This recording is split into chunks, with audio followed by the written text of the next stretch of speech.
오랜만에 조금 생각이 나서 문득 운전하다가 다시 영상 하나 올려옵니다. 주로 강의실 같은 데서 이제 얘기하기는 뭐 따로 이제 준비를 해서 보통 해야 되기 때문에 편하게 그냥 운전하면서 좀 주절주절 하더라도 뭐 도움이 되시는 분들은 또 도움이 되시지 않을까 싶어서 올려봅니다. 이러다 보면 그 캐릭터 쪽에 이제 저도 뭐 꽤 오래 했지만 뭐 실적이 있는 분들도 계시고 그렇지 않은 분들도 계시고 그리고 이제 어떤 뭐 지원 사업 같은 것들이 있죠. 요즘은 이제 금액이 많이 줄어들었죠. 예전에는 한 사업당 수억씩 했던 것들이 거의 이제 뭐 몇천만 원 수준으로 많이들 이제 떨어졌습니다. 근데 우선은 뭐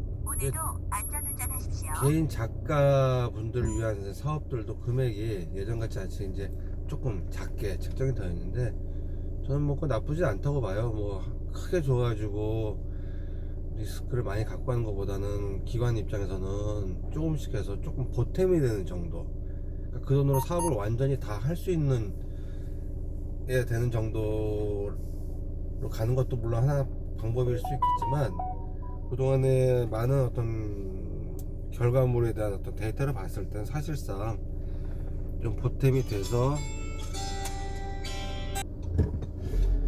그래서 뭐 거두절미하고 그 지원 사업을 이제 할 때 뭐 받으면 좋겠죠. 근데 그 못 받는 경우에 이제 대해서 말씀을 드리려고 합니다. 캐릭터나 아이디어 스토리는 참 좋은데 실제 이걸 가지고 이제 뭔가 심사를 가서 갈 때는 그 기준이 사실은 많이 달라요. 그게 그 기준이, 그 평가의 기준이 옳다 그르다라고 이야기하기는 참 어렵습니다. 왜냐면은 그런 심사 지원 사업의 그 심사위원들의 그때 어떤 그 현장에 참여했던 사람들의 어떤 경험 지수, 전문성에 따라 다를 수도 있고 여러 가지 변수들이 있습니다. 그건 차후에 한번 얘기하도록 하고요. 내게 왜 떨어졌냐, 난 참 저 캐릭터보다 내게 훨씬 나은데, 뭐 그런 생각들을 하실 수 있지 않습니까? 우선은 옳고 그러던 간에 그 시험의 그 어떤 기준이 A라 그러면 A에 맞춰야 돼요. 뭐 그건 어쩔 수 없습니다. 시장이 아무리 B를 원한다 하더라도 그 기관에 참여한 기준이 A라 그러면은 사실 그 신청서에는 A로 적어낼 수밖에 없는 게 한계죠. 거기에 대해서 말씀을 드리려고 합니다. 우선은 첫 번째, 그 저도 심사를 갈 때 참 좋지만 이걸 갖고서는 내가 평가하기가 힘들어. 이걸 갖고 이렇게 좋은 캐릭터지만 그럼에도 불구하고 이걸로는 캐릭터 사업이 진행하는데 어려움이 있을 거야 라고 하는 이제 첫 번째가 제 주관적인 기준으로 먼저 말씀을 드려볼게요. 이제 그 지원 사업 신청서, 각 기관에서 원하는 어떤 뭐 수행 계획서 아니면 뭐 지원 사업 신청서, 뭐 거기 항목에 보면 뭐 캐릭터의 소개부터 시작해서 향후에 어떻게 하겠다, 기대 효과는 어떻게 되겠다 등등등 나오지 않습니까? 자, 첫 번째는 캐릭터에 대한 소개가 보통 나오겠죠. 이제 본인 그 작가에 대한 소개도 있고, 아니면 이제 신규 기업, 그 신생 기업이나 아니면 캐릭터를 개발하셨던 기업에 대한 개략적인 소개들, 뭐 연혁, 포트폴리오 정도가 나오겠죠. 그 공란이 얼마 없는데 그 빽빽한 공간에 캐릭터에 대해서 이제 소개하는 란이 있습니다. 근데 거기에 보통 그 캐릭터의 대표 이미지하고 이제 여러 가지 뭐 소개들이 나오는데, 뭐 캐릭터는 어디 살았어요, 나이가 몇 살이에요, 뭘 좋아해요, 이런 스토리는 사실 크게 의미가 없어요. 예, 그 종이에 써져 있는 그것만 보고 제가 판단하기가 굉장히 어려워요. 나이가 뭐 5살인데 어쩌라는 말이야. 사실 그럴 수밖에 없거든요. 그래서 차라리 그럴 수 있는 거는 아주 최소한의 것만, 캐릭터 이름과 뭐 어떤 누구를 대상으로 하는 캐릭터인지만 알려주고 그거를 뒷받침할 수 있는 것들, 제가 그걸 봤을 때 이렇게 지금 하고 있구나, 이런 캐릭터구나 라고 할 수 있는 것들이 인스타그램이나 요즘 뭐 그런 거 많이 하시죠. 그 다음에 블로그, 그다음에 네이버 포털 사이트 아니면 틱톡이라든지 등등 해서 내가 지금 시작했는데 이만큼 사람들에게 이런 사람들을 대상으로 이런 호응을 얻고 있는 이런 스토리를 하고 있는 캐릭터야 라고 하는 그런 뭐 도메인이나 이런 것들을 보여주셔야 오히려 효과가 있습니다. 그리고 어떤 분들은 보통 캐릭터를 별도로 홈페이지를 또 만들어서 막 하시는데 저는 그건 바람직하지 않다고 생각해요. 그 이유는 일반 내가 원하는 타겟층이 굳이 홈페이지까지 쫓아 들어와서 그 캐릭터를 검색하고 또 그 홈페이지가 요즘은 스마트폰으로 다 검색을 하는 시대인데 PC에서 보는 사람들이 그렇게 많지 않거든요. PC를 통해서 유입되는 사람도 없고. 근데 그걸 가지고 모바일에 최적화도 안 돼 있다 라고 하면 이제 답이 안 나온다고 봐야죠. 그래서 가급적이면 블로그 활용해서 그 사람들이 많이 언제든지 접근성이 용이하게끔 검색이 될 수 있는 블로그에 나의 캐릭터를 올려갖고 거기에 얼마큼 많은 양들이 그 올라가 있는 스토리텔링이 되어 있는지 이게 첫 번째 그 캐릭터 소개에 대한 것들을 이렇게 정리를 하시는 게 저는 좋다라고 추천을 드리고 싶어요. 아까 그 심사위원이라고 말씀을 드렸는데 현장에 업계에 계신 분들, 그러니까 산업 현장에서 매출을 견인하고 또 캐릭터 사업을 전개하신 뭐 상품화가 됐던 콘텐츠가 됐던 이제 영상 필름 마켓이 됐던 뭐 여러 가지 이제 하시는 분들이 계시는데 그 중에 학계에서 오신 분들이 계세요. 근데 사실상 뭐 그분들은 뭐 폄하하는 게 아니라 학계에 계신 분들의 관점이 또 다릅니다. 업계에 계신 분들하고. 왜냐면은 간혹 가다가 학계에 계신 분들도 본인이 가르치는 어떤 영역, 전공 분야에 따라서 지금 시장에서 있는 캐릭터들이 뭐가 유행하고 뭐가 발달이 되고 누가 인기를 끌고 있는지를 모르시는 분들도 많으세요. 그러니까 시장은 시장이고 사실 학계는 학계거든요. 그러다 보니까 그거를 매번 뭐 시장 조사를 하시는 뭐 학계에 계신 뭐 교수님들이나 이런 분들이 계시다라면 모르겠는데 이제 어떤 특수 전공 분야의 어떤 기술을 가르쳐 주시고 학문을 가르쳐 주시는 분들은 이건 뭐 제 개인적인 경험인데 그냥 뽀로로까지만 기억하시는 분들도 많아요. 심한 경우는 둘리까지. 요즘 그 아이들이 좋아하는 그 뭐 넷플릭스의 어떤 애니메이션이 아이들이 좋아하고 청소년들이 좋아하고 심지어 유튜브 콘텐츠에서는 뭐 벌써 오래됐죠. 이거조차도 총면면 같은 경우도 아니면 뭐 도띠잠들 같은 경우 그러니까 이런 것도 사실 잘 모르시는 경우가 많습니다. 근데 저는 그거 잘못됐다고 보지 않아요. 제가 만약에 학계에서 제 특별한 제 전공 분야를 계속 가르친다면 사실 그쪽까지는 볼 이유가 없죠. 기초적인 어떤 학문의 그 범주 내에서 내가 가르쳐야 될 역할을 충실히 가르치는 게 맞죠.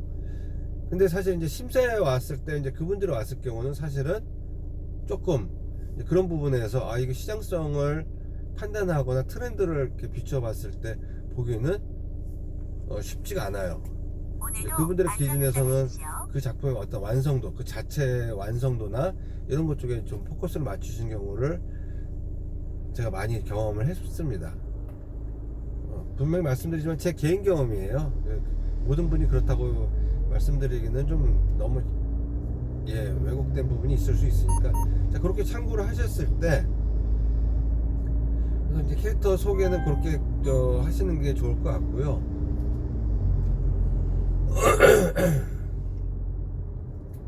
두 번째로는 이제 사업 뭐 중간에 여러 가지 뭐 회사 소개나 이런 것들 빼고 그 뒷단에 보면 이제 사업 그 목표, 마케팅 계획 뭐 이런 것들이 쭉 나옵니다. 그때 이제 대부분 제가 그 점수를 높게 주지 못하는 그 것들 중에 대표적인 케이스가 뭐냐면 상상을 위한 매출 계획을 잡으시는 분들이 많으세요. 그거는 저는 당연할 수 있다고 봐요. 왜냐면은 대부분 캐릭터나 이런 쪽에 이제 신청을 하시는 분들이 디자인을 전공하시는 분들이 많죠. 그러니까 일반 경영이나 경제 쪽 이런 쪽에서 사업 계획을 하거나 흔히 말하는 매출 계획을 잡을 때 그 숫자가 어떤 거를 무엇을 의미하는지, 그 다음에 거기다 구체성이 어떻게 표현이 돼야 되는지를 잘 경험이 없으신 분들이 많으세요. 흔히 말해서 이걸 통해서 사업을 나는 내년에 어디 전시에 나가겠다, 뭘 나가겠다, 이거는 가능하죠. 자기 의지대로 자기가 신청하고 거기에 그 비용이나 자원을 투입하면 되니까. 근데 매출을 얼마 올리겠다, 그리고 이제 올리겠다는 건 자기 의지로 되는 게 아니거든요. 이걸 매출을 올리겠다고 했을 때는 어떻게 했을 때 얼마큼의 매출이 오를 수 있어 라는 거를 아무것도 모르는 사람한테 설명을 해줘야 되는데, 숫자만 딱 써 있어요. 매출 목표 10억, 뭐 좀 제가 이해하기 쉽게, 아니면 로열티 수익 1억, 그 다음에 상품화 매출, 상품 얼마치 만들어서. 근데 뭘 얼마치 만들어서 어떻게 맞추, 그 다음에 라이센싱 계약해서 얼마, 이제 이렇게 나와버리면은 실질적으로 로열티를 업체 몇 군데에다가 내가 얼마씩 계산해서, 사업계획이라는 것은 봉제에서 라이센싱을 한다라고 했을 때 지금 봉제 라이센싱이 그 1년에 MG가 얼마씩인지를 모르시는 상태에서 나 그냥 1억 받을 거야, 누가 준답니까? 어떤 업체가 1억을 준답니까? 그런 시장조사가 없이 그냥 던지는 형태, 나의 의지만을 냈을 때는 그냥 다 떨어져요. 그거는 산업계에 계신 분들 뿐만 아니라 학계에 계신 분들이 심사를 하더라도 다 떨어뜨립니다. 진짜 이런 지원 사업을 받을 때는 내 돈이 아니지 않습니까? 그러면 최소한 내가 그걸 받기 위해서 어떤 액션들, 실적들이 있어요. 발품을 팔아야 돼요. 최소한 지원 사업에 신청하시는 분들 중에서 라이센싱을 하기 위해서 진짜 업체에 전화해서 찾아가서 문의를 하고 했던 분들은 과연 몇 명이나 있을까? 본인도 아마 이걸 영상을 보시는 분들도 한번 손을 얹고, 아니면 뭐 최소한 이메일을 보내서 제안서를 보내놓고 이거 얼마에 좀 했으면 좋겠는데 어떠세요? 라고 물어라도, 몇 군데라도 물어는 받는지. 왼쪽 지하차도로 진입하세요. 근데 그게 없이 그냥 시장은 어떤지도 모르고, 이게 좀 바깥 시장에 의해서 바다인지 강인지도 모르는 상태에서 내가 얼마 할 거예요. 야, 이거는 사실은 세금 낭비밖에 안 됩니다.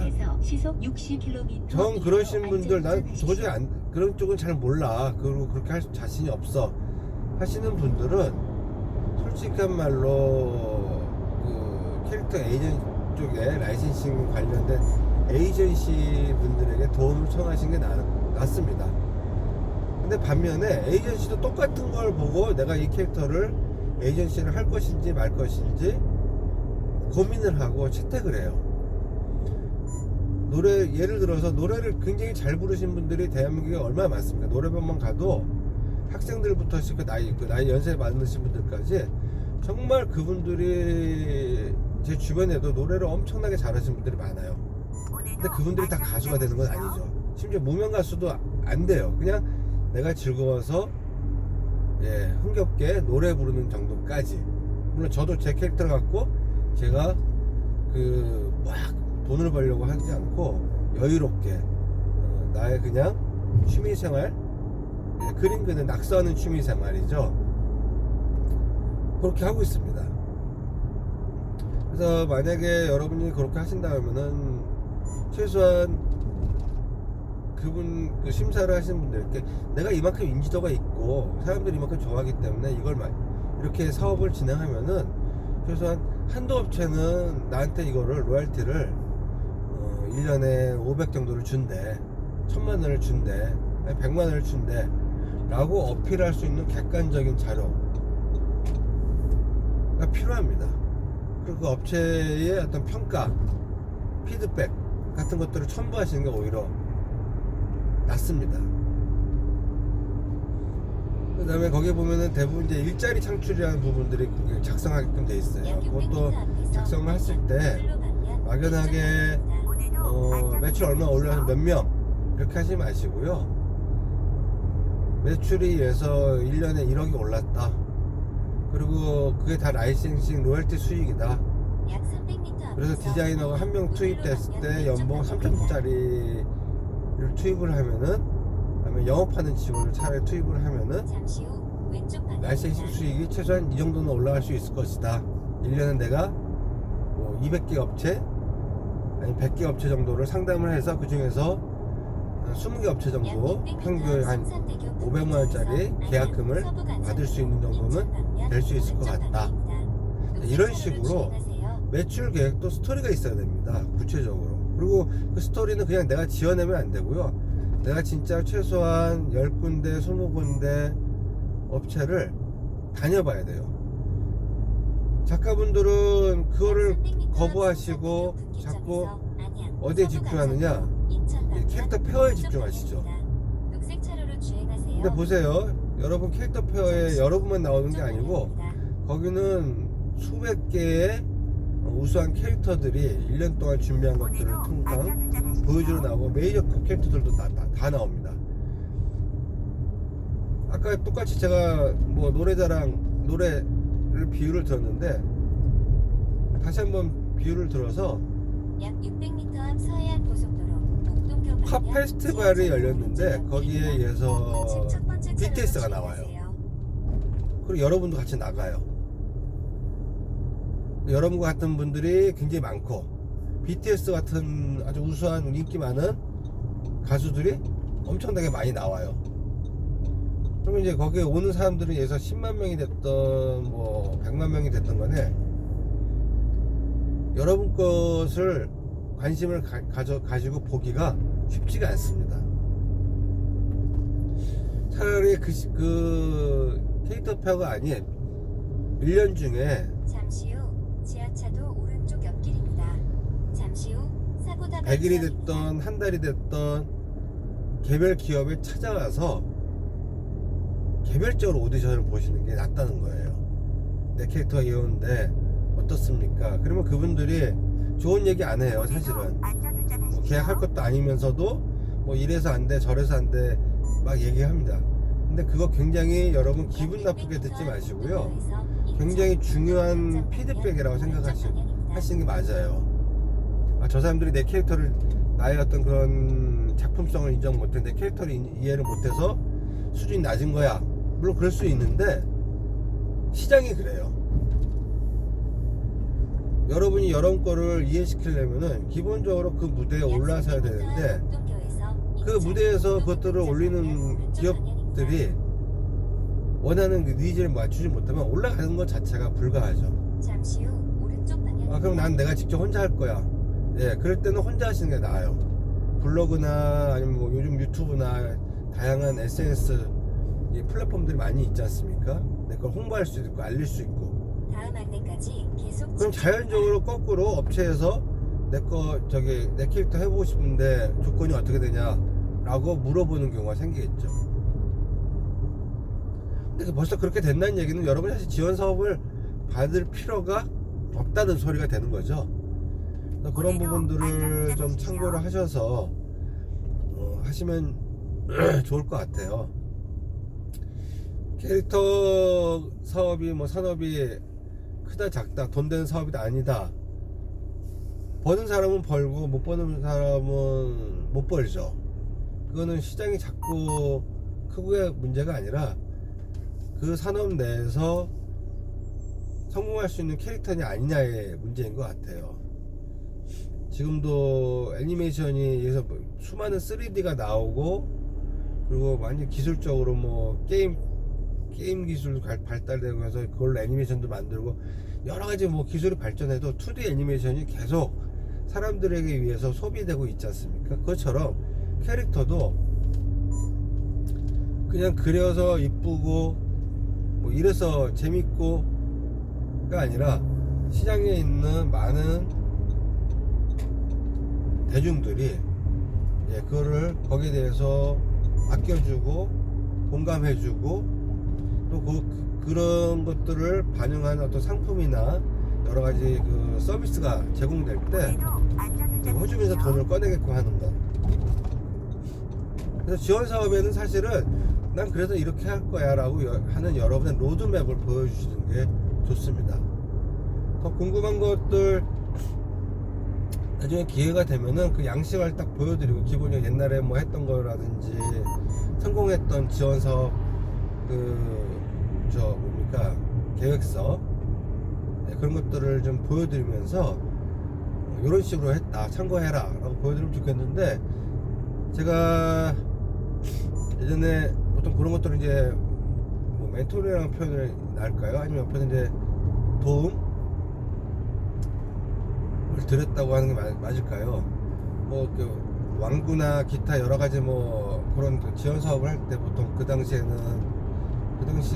하면 한 3, 4년 전이니까요. 보통 3억에서 많게는 한 5억 정도 내외에서 지원 사업을 지원금을 받았었습니다. 정부 지원금을. 제가 보통 한 시즌에 한 해에 한 3개에서 4개 업체 정도 거를 해드려서 받게끔 해드렸었어요. 물론 저는 그렇게 해놓고 나서 제가 그때는 참여를 안 해줘요. 이거 심사에. 괜히 또 오해. 제가 여기서 과외 수업을 했는데 제가 심사에 들어가면은 나중에 누가 그거를 제대로 인정하거나 또 문제가 될 수 있지 않습니까? 그래서 뭐 그랬던 적이 있었는데, 요즘은 심사에 1년에 한 번? 2번? 예. 심사 시스템도 많이 바뀌어서,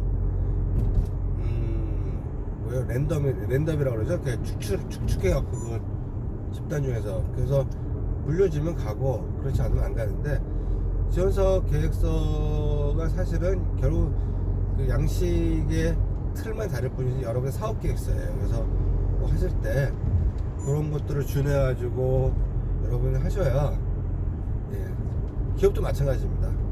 아직도 담당자가 그걸 작성을 하면서 그런 부분들을 많이 빼놓고 하시는 경우가 저는 많이 경험을 했어요. 그래서 그런 부분들 참고하셔서 하시면 좋지 않을까 싶습니다.